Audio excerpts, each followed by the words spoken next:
तो next episode की शुरुआत अब बिल्कुल उसी एरिना के सीन से शुरू होती है जहां पर ऑडियंस अब पहले से काफी ज्यादा एक्साइटेड थी क्योंकि अब सिर्फ पीछे 32 डिसाइपल्स ही बचे थे और उन 32 डिसाइपल्स में से भी ज्यादातर 4 मेजर सेट के डिसाइपल्स है, यानी कि वो सबके सब काफी ज्यादा स्ट्रॉन्ग और ताकतवर होंगे। आगे की फाइट्स देखने में काफी ज्यादा मजा आएगा। तभी अचानक हम देखते हैं कि होस्ट ने अनाउंसमेंट कर दी कि वो इन 32 वॉरियर्स को 2 ग्रुप्स में डिवाइड करने वाले हैं, जिनमें से पहला तो ग्रुप 1 और दूसरा ग्रुप 2 है। ये लोग आपस में फाइट करते हुए पहले क्वार्टर फाइनल और फिर सेमीफाइनल से फाइनल तक पहुंचेंगे। कुछ लोग इस फैसले से बिल्कुल भी खुश नहीं थे क्योंकि ग्रुप 2 ग्रुप ए से काफी ज्यादा ताकतवर था और इससे ग्रुप 2 के जीतने के चांसेस काफी ज्यादा बढ़ गए। दूसरी तरफ यूंची को इस बात से ज्यादा फर्क नहीं पड़ता। वो अपने मास्टर वुशेंग से कहता है कि चाहे मैं किसी भी ग्रुप में हूँ, जीतना तो मुझे ही है, क्योंकि उसे खुद पर कुछ ज्यादा ही एतबार था। दूसरी तरफ फेंगजुबाई और फेंगजुई चैन यहाँ पर यूंची की तरफ देखते हुए कह रहे थे कि इस बार ये लड़का हमारे हाथों में आ जाए, हम इसका वो हाल करेंगे जो कि ये अपनी जिंदगी भर कभी नहीं भूलेगा। फेंगजुई चैन असल में ये सब कुछ जेलसी की वजह से कह रहा था।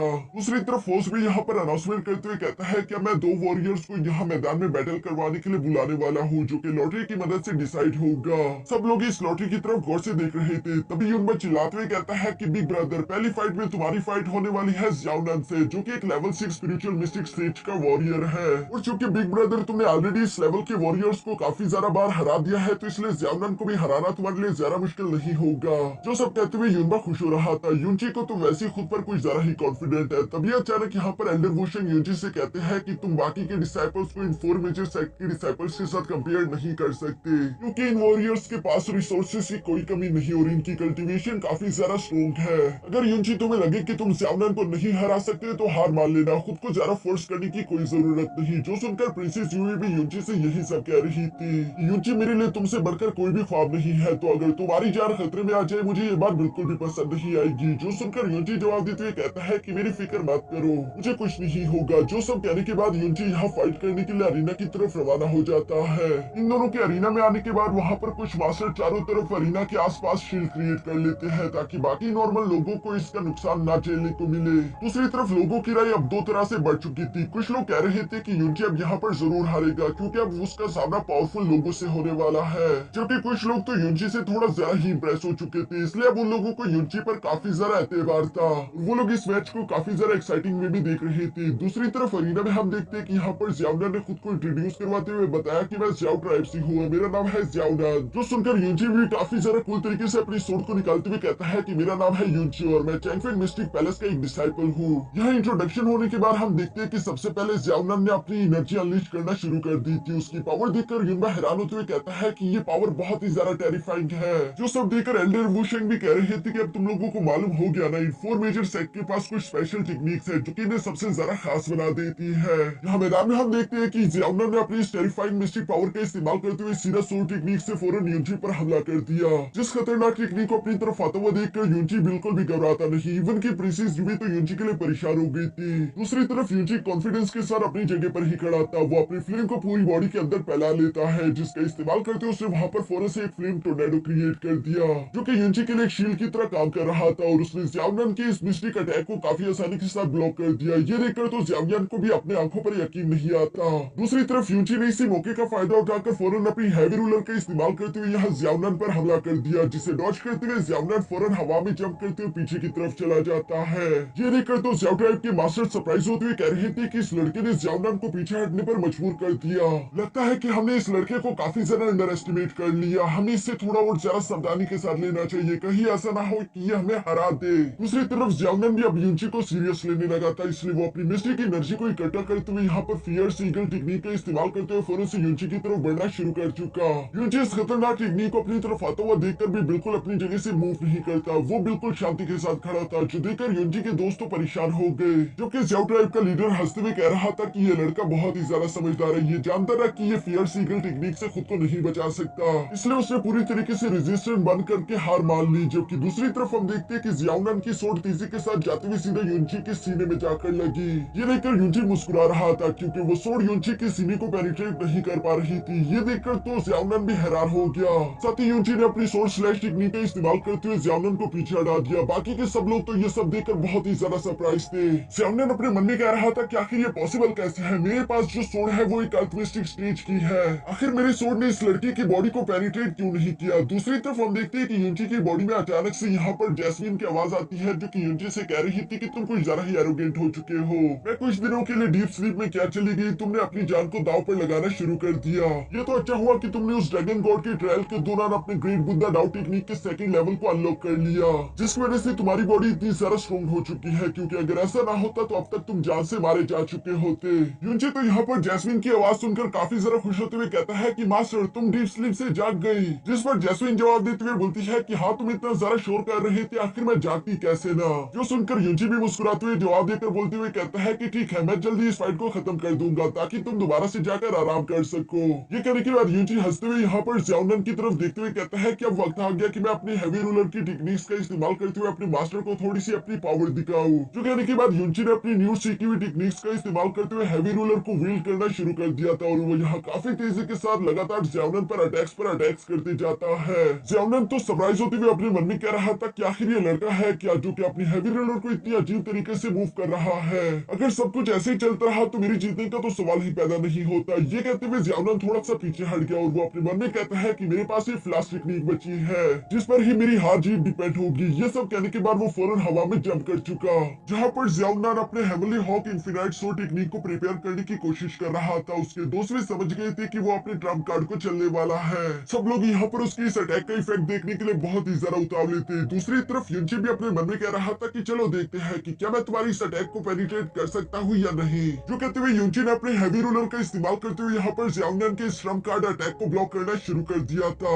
जिसके शुरू में तो युनचे को थोड़ी बहुत तकलीफ होती है, लेकिन धीरे धीरे वो इसके साथ आदी हो गया। वहाँ पर चारों तरफ काफी ज्यादा एनर्जी फ्लैक्चुएट कर रही थी और थोड़ी देर की कोशिश के बाद आखिरकार हम देखते हैं कि युनचे ने यहाँ पर ज़्याओनन के अटैक को ब्लॉक करते उसे पीछे हटा दिया। ये देखकर ज़्याओनन को अपनी आंखों पर यकीन नहीं आता। दूसरी तरफ हम देखते हैं कि युनचे ने इसी के साथ तेजी के साथ आगे बढ़ते हुए अपने हेवी रोलर को भी यहाँ ज़्याओनन की गर्दन पर रख दिया था, जिसकी वजह से ज़्याओनन युनचे से कहता है कि मैंने नहीं सोचा था कि तुम इतने ज्यादा ताकतवर होंगे। जिस पर युनचे रिप्लाई देते हुए कहता है कि मुझे तुम्हारी स्ट्रेंथ के बारे में मालूम था कि तुम इतनी ही ताकतवर हो। यहाँ पर ज़्याओनन ने अब हार मान ली थी, जिसकी वजह से युनचे अगले राउंड के लिए सिलेक्ट हो गया है। बाकी सब लोगों को ये सब देखकर बिल्कुल भी बात हजम नहीं हो रही। वो लोग आपस में बातें करते हुए कहते हैं कि क्या वक्त आ गया, अब ज़ैव ड्राइव एक मामूली से लड़के से हार चुका है, जबकि साथ ही वहाँ पर मौजूद वो लड़की कहती है कि ये लड़का कोई नॉर्मल इंसान नहीं बल्कि ये एक मॉन्स्टर है जिसके पावर्स को हम लोग नॉर्मल रैंकिंग हिसाब से नहीं मेजर कर सकते। उन लोगों की ये सारी बातें वहाँ पर मौजूद मूट यानबाई भी सुन रहा था। इसके बाद हम लोगों को यहाँ शाम का सीन दिखाया जाता है,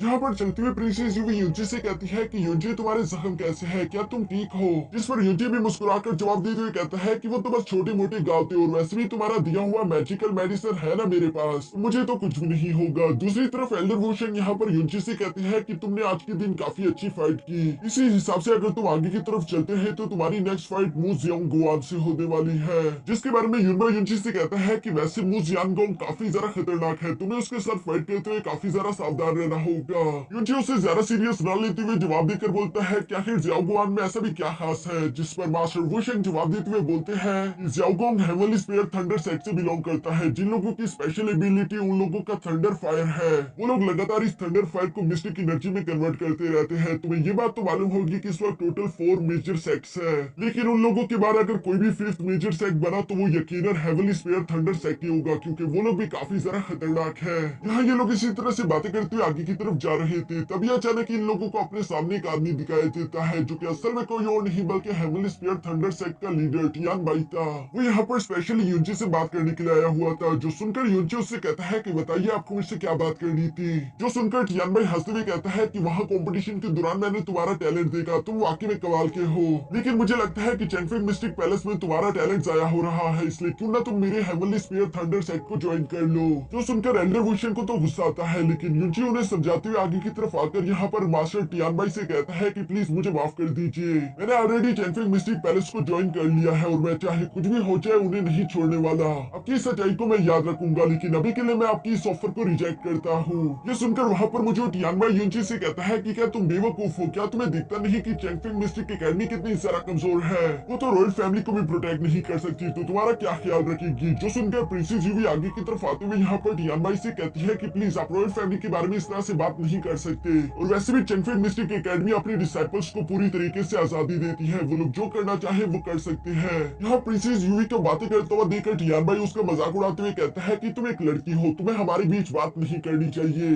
तुम पता नहीं खुद को समझती क्या हो, तुम तो रॉयल फैमिली को भी रिप्रेजेंट नहीं कर सकती। तुम बस एक मामूली सी लड़की हो जो कि शादी करने के लिए बनी हुई है। एक दिन तुम्हारी फैमिली तुम्हें टूल की तरह इस्तेमाल करते हुए किसी सेट के साथ तुम्हारी शादी करवा देगी ताकि वो खुद को स्ट्रॉन्ग करवा सके। यहाँ यूनची उसकी ये सारी बातें सुनकर अब भड़क गया, क्योंकि कोई उसकी लवर के साथ इस तरह से बातें नहीं कर सकता। इसीलिए यूनची अपने एटीट्यूड वाले रूप में आते हुए आगे की तरफ बढ़कर टियानबाई से कहता है कि मुझे लगता है कि मैंने ऑलरेडी तुम्हें मना कर दिया, और अगर तुम्हें मेरी बात पहले से समझ नहीं आ रही तो मैं तुम्हें दोबारा से समझाता हूँ कि मैं किसी ऐसे बेकार से सेट को ज्वाइन नहीं करने वाला जिसके लीडर के पास लोगों से बात करने की तमीज नहीं। अगर तुम मेरे सामने नाक भी लगड़ो और अपने घुटनों पर बैठकर भीख भी मांगो तब भी मैं तुम्हारे सेट को ज्वाइन नहीं करने वाला, तो यहाँ से दफा हो जाओ। यूनची के मुंह से ये सारी बातें सुनकर टियानबाई को तो गुस्सा आ गया, इसलिए वो कहता है कि ठीक है, इसका मतलब तुमने अपना फैसला कर लिया, मुझे भी अपना फैसला कर लेना चाहिए। जो कहते साथ ही अचानक उसने अपनी फ्लेम एक्टिवेट कर ली। ऐसा करते हुए देखकर एल्डर वुशेंग यहाँ पर यूनची को फौरन पीछे की तरफ हटाते हुए अपनी भी मिस्टिक एनर्जी एक्टिवेट कर लेते हैं। साथ ही साथ वो यूनची से कह रहे थे कि तुम्हें यहाँ से चले जाना चाहिए, क्योंकि टियानबाई की ये थंडर फायर काफी ज्यादा खतरनाक है। मुझे नहीं लगता कि मैं उसका मुकाबला कर पाऊंगा। तुम लोगों के पास यहाँ से भागने का थोड़ा सही वक्त होगा।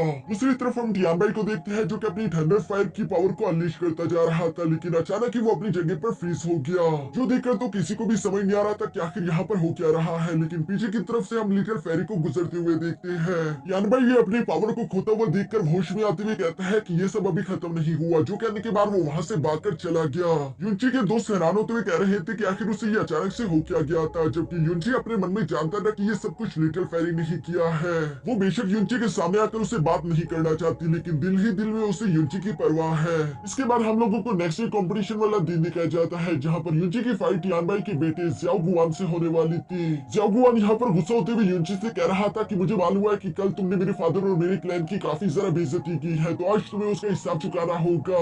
मैं तुम्हें अपने थंडर फायर की मदद से जलाकर राख कर दूंगा। तुम्हें आज बहुत ही ज्यादा दर्द होने वाला है। दूसरी तरफ यूनची मुस्कुराते हुए अपने मन में याद कर रहा था कि कल रात को एल्डर वुशेंग ने यूनची को कुछ चीजें बताई थी, जैसे कि हेवनली स्फीयर थंडर सेट वाले लोग अपने पास कुछ हिडन वेपन्स रखते हैं जो कि थंडर फायर से बने होते हैं। इसकी वजह से उन लोगों का डिफेंस और अटैक पहले से ज्यादा स्ट्रॉन्ग हो जाएगा। लेकिन यूनची उन्हें जवाब देते हुए कहता है कि आप बिल्कुल फिक्र मत करें, मैं इसका कोई ना कोई हल निकाल लूंगा। जो सब कहने के बाद यूनची यहाँ प्रेजेंट में अपनी सोर्ड को उठाते हुए ज़ियाओ गुआन से कहता है कि चलो मुझे दिखाओ कि तुम्हारे पास कौन से हिडन वेपन्स है। ये कहते हुए यूनची ने अपनी हैवी रूलर का इस्तेमाल करते हुए ज़ियाओ गुआन पर हमला करना शुरू कर दिया। साथ ही साथ वो शैडो डांसिंग टेक्निक का भी इस्तेमाल कर रहा था, जिसकी वजह से यूनची की रफ्तार काफी ज्यादा तेज थी और वो बहुत ही तेजी के साथ मूव करते हुए लगातार यहाँ ज़ियाओ गुआन पर हमले करता जा रहा था।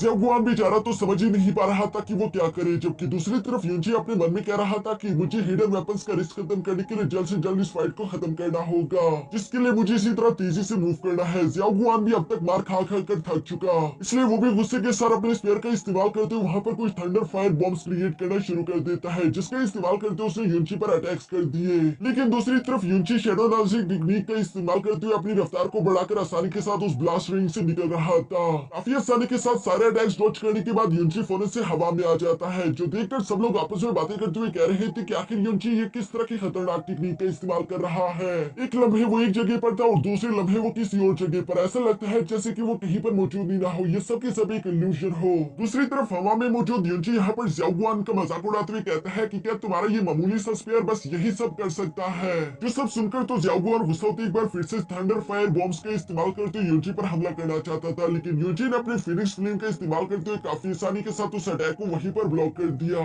साथ ही वो ज़ियाओ गुआन से कहता है कि अब वक्त आ गया कि मैं तुम्हें रियल फ्लेम की ताकत दिखाऊं। जो कहने के बाद यूनची अपने फिनिक्स ब्लास्ट टेक्निक को एक्टिवेट करना शुरू कर देता है, जिसका इस्तेमाल करते उसने ज़ियाओ गुआन पर हमला कर दिया। ये हमला इतना ज्यादा खतरनाक था कि ज़ियाओ गुआन उड़ता हुआ सीधा जाकर बाहर की शील्ड से टकराता है, और यूनची की इस अटैक की वजह से हम देखते हैं कि ज़ियाओ गुआन ने जो अपनी बॉडी के अंदर हिडन वेपन्स छुपा कर रखे हुए थे उन्होंने भी ब्लास्ट करना शुरू कर दिए थे, जिसकी वजह से ज़ियाओ गुआन को लगातार ब्लास्ट की वजह से अपनी ही चोट लगती जा रही थी। यूनची तो जमीन पर आकर ये सब देख रहा था, जबकि बाहर मौजूद लोग हैरान होते हुए कह रहे थे कि आखिर ये ज़ियाओ गुआन को हो क्या रहा है। बस मौजूद एक लड़की जवाब देते हुए बोलती है कि ज़ियाओ गुआन की बॉडी के अंदर मौजूद कुछ हिडन वेपन्स थे जो कि एक्टिवेट हो गए। यानवर यहाँ पर अपने बेटे को इस कंडीशन में देखकर काफी ज्यादा गुस्से में आ गया, लेकिन अभी के लिए उसे अपनी बेटी की जान बचानी थी, इसलिए वो अपने बेटे को उठाकर वहाँ से ट्रीटमेंट के लिए ले गया। जिसके बाद वहाँ पर मौजूद होस्ट अनाउंसमेंट करते हुए कहता है कि इस राउंड का विनर है यूनची। ये सुनकर यूनची के दोस्त तो काफी ज्यादा खुश हो गए, क्योंकि यूनची क्वार्टर फाइनल मैच के लिए क्वालिफाई हो चुका है। मास्टर यूफेंग यहाँ पर यूनची की तरफ देखते हुए कह रहे थे कि जब जब मुझे लगता है कि ये लड़का अपनी लिमिट पर पहुंच गया तभी ये मुझे सरप्राइज कर देता है। इसने मुझे इतना ज्यादा सरप्राइज कर दिया है कि अब तो मैं खुद भी समझ नहीं पा रहा कि क्या हमारी टियानजिन में नॉर्थ में भी कोई ऐसा टैलेंटेड इंसान मौजूद है है। दूसरी तरफ स्काई बर्निंग सेट का फेंग जुबाई अपनी फ्लेम को एक्टिवेट करते हुए युंची की तरफ देखकर कह रहा था कि इस लड़के ने एक मामूली सी फ्लेम को क्या रिफाइन कर लिया। सब लोग इससे घबराना शुरू हो गए। एक बार मेरी इसके साथ फाइट होने दो, फिर मैं इसे दिखाता हूँ कि असली फ्लेम क्या होती है। जिसके बाद हम देखते हैं कि होस्ट ने मैचेस को कंटिन्यू रखने के लिए आगे 2 वॉरियर्स को अरीना में बुला लिया था और इसी तरह करते करते एक बार फिर से शाम हो जाती है, जहाँ पर हम देखते हैं कि एल्डर वोशन को यहाँ पर एम्परर का खत मिल चुका था और वो युंची की तरफ आते हुए युंची से कहते हैं कि मुबारक हो युंची, तुमने कर दिखाया, तुम रैंकिंग कंपटीशन के टॉप 8 में सिलेक्ट हो चुके हो। एम्परर तुम्हारे काफी सारा शुक्रगुजार है। दूसरी तरफ हम प्रिंसेस यूवी को भी देखते हैं जो कि युंची का इन सब चीजों के लिए काफी सारा शुक्रिया अदा कर रही थी, क्योंकि युंची यहाँ पर रॉयल फैमिली को रिप्रेजेंट कर रहा है। साथ ही एल्डर वोशन यहाँ पर युंची को कहता है कि चूंकि तुम टॉप 8 में सिलेक्ट हो चुके हो, इसलिए तुम्हें मौका मिलेगा कि तुम सीक्रेट रेल्म ऑफ टियांची जा सको। लेकिन साथ ही एक बुरी खबर भी है और वो ये है कि सारे के सारे मेजर सेट की नजर में तुम आ चुके हो, इसलिए तुम्हारी जान काफी जरा खतरे में होगी। जैसे टियान भाई ने पर्सनली आकर तुम पर हमला करने की कोशिश की, ऐसे बाकी के लोग भी कर सकते हैं। जो सुनकर युंची जवाब देते हुए कहता है कि मुझे इस बात की कोई परवाह नहीं। अगर मेरे खिलाफ किसी ने भी यूं कदम उठाने की कोशिश करी तो मैं उसके आंख के बदले आंख और दांत के बदले दांत तोड़ूंगा। ये सब वो काफी जरा एटीट्यूड के साथ कह रहा था। जो सुनकर एल्डर वोशन जवाब देते हुए कहते हैं कि तुम्हें इस तरह की बातें बहुत जल्दी नहीं करनी चाहिए, क्योंकि तुम्हारी अगली फाइट जो होने वाली है वो है फेंग जुबाई के साथ। युंची फेंग जुबाई का नाम सुनकर प्रिंसेस यूवी से सवाल करते हुए पूछता है कि ये तो फेंग जुई चैन का भाई है ना। जिस पर एल्डर वोशन ने कहा कि हाँ, तुमने बिल्कुल सही समझा। फेंग जुबाई जो कि यहाँ पर प्रिंसेस यूवी से शादी करना चाहता था, लेकिन तुमने उसका ये ख्वाब तोड़ दिया है। साथ ही साथ तुमने उसके भाई को भी पीटा था, इसलिए मुझे लगता है कि फेंग जुबाई कल के फाइट के दौरान तुम्हें जान से मारने की कोशिश करेगा। यहाँ उनकी इन बातों के बाद हमें नेक्स्ट डे यहाँ कंपटीशन वाला दिन दिखाया जाता है, जहाँ पर युंची फेंग जुबाई के बिल्कुल सामने खड़ा था। कुछ लोग आपस में बातें करते हुए कह रहे थे कि अगर इस कंपटीशन को फेंग जुबाई हार गया तो स्काई बर्निंग सेट तो इस बार 4th रैंकिंग से भी नीचे चला जाएगा। लेकिन साथ ही उन्हें लगता था कि ऐसा नहीं हो सकता कि युंची स्काई बर्निंग सेट के कोर डिसाइपल को हरा पाए, फेंग जुबाई जिसके फादर का नाम फेंग डुआन हुन है। ये लोग काफी जाने माने कल्टिवेटर, ऐसा नहीं हो सकता कि ये मामूली सा लड़का इन लोगों को हरा पाए। फेंग जुबाई को भी यहाँ पर अरीना में बिल्कुल ऐसा ही लगता था, इसलिए वो युंची की तरफ देखते हुए कहता है कि मेरे सामने एक लूजर खड़ा है। मुझे समझ नहीं आ रहा कि ये तुम्हारी अच्छी किस्मत है या फिर तुम्हारी बुरी किस्मत। अच्छी किस्मत इसलिए कि तुम यहाँ तक पहुँच पाए और बुरी किस्मत ये कि तुम मेरे सामने खड़े हो।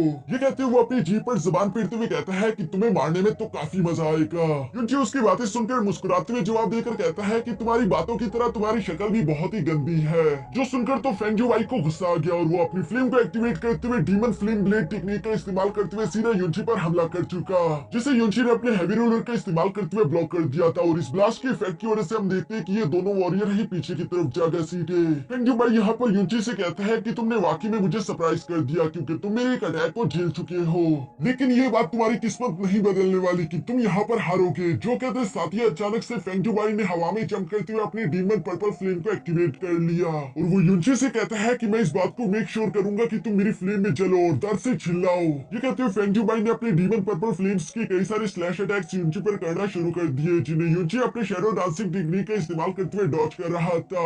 सारे ये ऑडियंस इस फाइट को काफी जरा गौर से देख रही थी, जबकि तभी अचानक हम देखते हैं कि फेंग जुबाई ने वहाँ चारों तरफ कई सारे अपने क्लोज बनाना शुरू कर दिए, जो कि युंची को हर तरफ से घेर चुके थे। लेकिन युंची को इनकी ज्यादा परवाह नहीं थी। वो अपने हैवी रोलर का इस्तेमाल करते हुए बारी बारी करके उनमें से एक क्लोन्स को डिस्ट्रॉय करना शुरू कर देता है। दूसरी तरफ वो सब क्लोन्स भी एक साथ मिलकर युंची पर अटैक्स कर रहे थे, जिसकी वजह से युंची को थोड़ी बहुत मुश्किल पेश आ रही थी।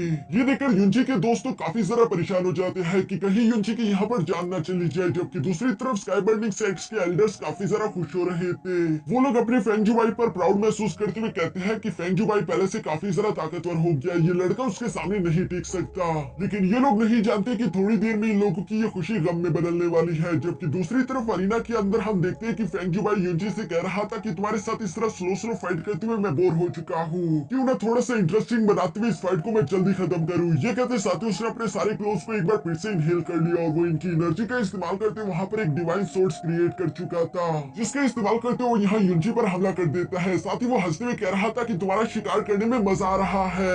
युंची उस अटैक को अपनी तरफ आता हुआ देखकर डेविल बोर्ड के फर्स्ट सीट को एक्टिवेट कर चुका था, जिसकी वजह से उसकी बॉडी पर फ्लेम आ गई थी और वो यहाँ पर अपने हैवी रोलर का इस्तेमाल करते हुए उस डिवाइन सोर्ड को ब्लॉक कर चुका। साथ ही वो धीरे धीरे से फेंग जुबाई की तरफ बढ़ते हुए कह रहा था कि हाँ, तुमने बिल्कुल सही कहा, इस शिकार और शिकारी के खेल में बहुत मजा आ रहा है, लेकिन तुमने एक गलती कर दी, क्योंकि यहाँ पर शिकार मैं नहीं बल्कि तुम हो। जो कहते हुए युंची यहाँ पर तेजी से स्लाइड करते हुए फेंग जुबाई के काफी जरा करीब आ चुका और वो अपने हैवी रोलर का इस्तेमाल करते उसे हिट करके पीछे पटक देता है। ये देखकर फेंग जुबाई का फादर तो बहुत ही ज्यादा हैरान हो गया। दूसरी तरफ फेंग जुबाई भी अपनी इस हार को तस्लीम नहीं कर पा रहा था। वो कहता है कि ये बिल्कुल इम्पॉसिबल है, तुम मुझे नहीं हरा सकते। शायद ये सब कुछ इसी वजह से हुआ क्योंकि अभी तक मैं डीमन पर्पल फ्लेम को पूरी तरीके से मास्टर नहीं कर पाया। मुझे तुम जैसा लूजर नहीं हरा सकता। जो कहने के बाद उसने जोर जोर से हंसना शुरू कर दिया था। वो यूनची की तरफ अपने सोड को पॉइंट आउट करते हुए कहता है कि अब वक्त आ गया, मैं तुम्हें अपने स्काई बर्निंग सेट के ड्रैगन फ्लेम से मिलवाने वाला हूँ। ये कहते हुए फेंग जुबाई अपने सीने पर हिट करते हुए अपनी मुंह से कुछ खून निकालकर यहाँ अपनी सोड पर फैलाना शुरू कर देता है, जिसकी वजह से अचानक ही फेंग जुबाई की बॉडी के अंदर से बहुत ही सारा फ्लेम एनर्जी निकलते हुए ऊपर की शील्ड से टकरा रही थी। जो देखकर स्काई बर्निंग सेट के लोग समझ गए थे कि फेंग जुबाई एक फॉरबिडन स्किल ड्रैगन फ्लेम का इस्तेमाल करने वाला है, इसलिए हमें उसे ऐसा करने से रोकना होगा क्योंकि ये फॉरबिडन टेक्निक उसकी भी जान ले सकती है। जो सुनकर फेंग जुबाई का फादर जवाब देते हुए कहता है कि नहीं, हम उसे ऐसा करने से नहीं रोकेंगे क्योंकि ये उसी का फैसला है और वैसे भी वो उस लड़के के सामने नहीं हार सकता है। हारने से अच्छा है कि उसकी मौत ही हो जाए। फेंग जी चेन भी यहाँ पर अपने फादर के साथ एग्री था। वो जवाब देते हुए कहता है कि हमें बड़े दुश्मनों के लिए बड़ा खतरा उठाना पड़ेगा। लेकिन दूसरी तरफ टियानजिन मेनोर के मास्टर फेंग बिल्कुल इस बात से एग्री नहीं थे। वो जानते थे कि ये अटैक बहुत ही ज्यादा खतरनाक है, इससे यूनची या फिर उसकी जान चली जाएगी। इसलिए वो यहाँ पर होस्ट को इशारा करते हुए कह रहे थे कि